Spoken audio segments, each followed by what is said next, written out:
अस्सलाम वालेकुम। आज हम ढाबा स्टाइल मिक्स वेजिटेबल बना रहे हैं। इसको बनाना बहुत ही आसान है और बहुत ही मज़े की ये बनती हैं और बन भी बहुत जल्दी जाती हैं। ढाबा स्टाइल मिक्स वेजिटेबल बनाने के लिए हमें चाहिए फूल गोभी स्लाइस में कटी हुई 1 कप, गाजरें में चाहिए 2, उनको स्लाइस में इस तरह काट लिया। आलू 2 स्मॉल साइज़ के, उनको स्मॉल क्यूब्स में काट लिया। आधा कप मटर, छोटे साइज़ का प्याज उसको स्लाइस में काट लेंगे। 2 चम्मच चॉप्ड गार्लिक, बारीक कटा हुआ सबूत धनिया 2 चम्मच, 2 चम्मच कसूरी मेथी।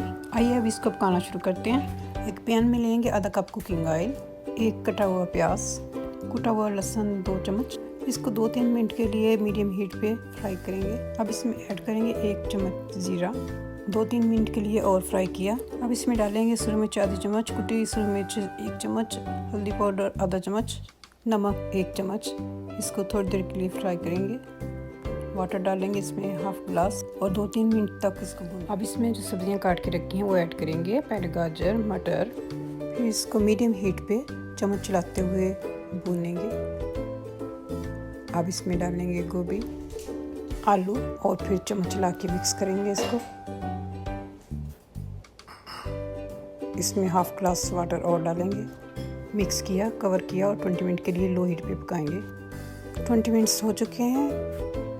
अब इसको जस्ट फ्लिप करेंगे, ज़्यादा चम्मच नहीं चलाएंगे, सब्जियां गल चुकी हैं, ज़्यादा चम्मच चलाने से टूट जाएंगी। अब इसमें डालेंगे 2 चम्मच कसूरी मेथी, सबूत धनिया 2 चम्मच, कवर करेंगे और 20 मिनट के लिए फिर रख देंगे। 20 मिनट्स हो चुके हैं। इस पे आप गरम मसाला 1 चम्मच स्प्रेड करेंगे।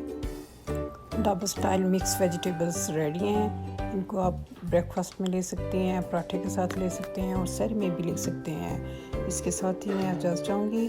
अल्लाह हाफिज़।